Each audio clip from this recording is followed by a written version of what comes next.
Rolex has always been a titan of luxury. But is it just me, or does it seem like they're kind of coasting these days? Let's dig into whether Rolex is slipping from the spotlight of cool into the shadows of the so-so.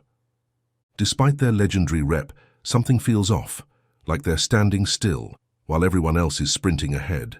Their innovation? Not exactly earth-shattering. Relying on that storied name might not keep them king of the hill forever. It kind of seems like Rolex is kicking back a little too comfy on its throne. Don't get us wrong, being a classic is awesome, but wouldn't it be cooler to also be on the cutting edge? Even the most die-hard fans might start craving a bit more spark. Because, let's face it, everyone loves a classic that can keep up with the times and still drop a few jaws. Now let's not jump the gun. Rolex hasn't become a vintage relic just yet. But let's be real, they're not exactly the rebels of the watch world either. Sure, the Sky-Dweller and Yacht-Master TWP have some nifty tricks up their sleeves, but the rest of the lineup? Not exactly stirring up a storm. And while some might rib brands like Hublot for their off-the-shelf ETA movements, let's not ignore the elephant in the room. Rolex's in-house movements are reliable, sure, but revolutionary. Not so much. They've been rolling with the same caliber for ages. Safe to say they're playing it safe. Moving on to the bigger picture, labeling Rolex's watches as overpriced garbage could be taking it a tad too far. But if you strip away the glitz and peer into the guts of the watches, are they really so different from a trusty ETA 2824?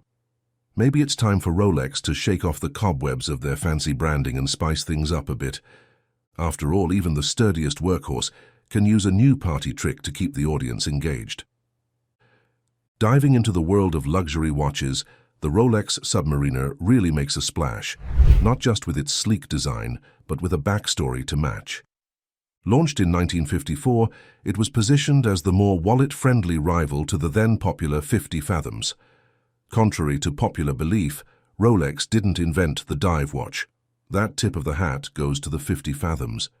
Here we are decades later, and it's Rolex that's synonymous with the term dive watch. We've got a Submariner too, and it's easy to see why it's so popular. But let's not mix up a well-marketed watch with the pinnacle of horological craft. It's like confusing a cherry for the whole sundae. Take a quick breather. Why not become an insider with the opulent Oasis crew? Subscribe today for exclusive first-look content. All right, back to the excitement. When we talk branding versus actual craftsmanship, movement watches are a perfect example. They're not exactly the Michelangelo of watchmaking, but they're marketing. Absolutely top tier. These watches have found their way onto countless wrists, thanks to some stellar ad campaigns. Now let's chat Rolex. They're in a different league with premium materials and luxurious models like the Yacht-Master and the Platinum Daytona. But even Rolex has its oops moments. Remember when the GMT Master had those awkwardly painted GMT hands a few years back? If you're forking over 15 grand for a watch, you'd expect it to be nothing short of perfect, right? We're right there with you on that one. Now you'd think forking over a hefty $8,500 at an authorized dealer would get you a Rolex with ironclad quality control, right? Think again. Turns out even Rolex can let a few slip-ups slide through their luxury assembly line. Despite the high expectations, it seems a watch can occasionally dodge those meticulous checks. It just goes to show, Rolex is in the business of selling watches, not perfection. We're not talking about Seiko-sized snafus like wonky bezels, but the chatter about dodgy movements, less than waterproof cases, and even a stray speck of dust on the dial. It's real. Honestly, when we're dropping over 10 grand in the secondary market, we're not just hoping for perfection, we practically expect it to serve us breakfast in bed. And let's not just shrug it off with a, well, not every watch is like that.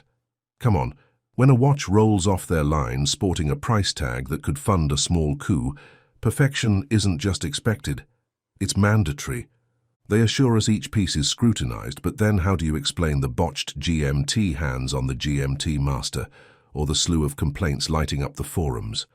A little digging reveals a host of disgruntled owners, grumbling about everything from dust bunnies to unexpected hair under the crystal. We're hanging on to our Kermit, the 50th anniversary Submariner we snagged 13 years ago from an authorized dealer, Because back then, buying a watch wasn't the plot of a spy thriller.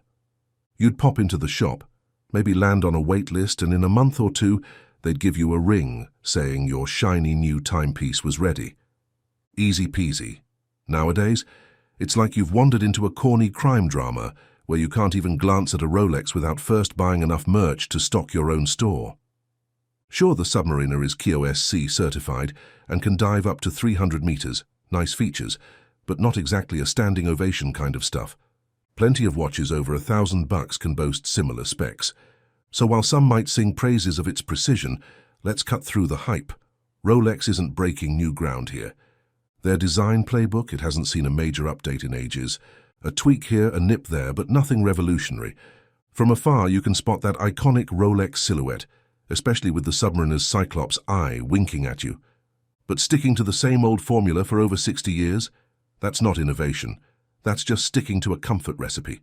And as for their lineup, besides the high-tech Sky-Dweller, it's pretty much the same old song. Even the Daytona, now running on their own movements instead of zeniths, hasn't catapulted them into horological heaven. There are watches under $1,000 that tick all the right boxes, including better quality control. We're diving into this chat today because a lot of newcomers to the watch scene think that starting with a Rolex is like getting a backstage pass to the cool club. But here's the scoop. While Rolex has a heavyweight name, they're not the only show in town, and sometimes their quality might just make you wonder if you paid for the name rather than the watch. If you've got $10,000 itching to be spent, there are plenty of other watchmakers out there crafting pieces with more finesse, intricate movements, and finishes that might just make Rolex blush. It looks like the tide might be turning, and even the most devoted watch aficionados could soon start seeking treasures beyond the Rolex realm. We're not exactly the cheerleaders for Rolex over here.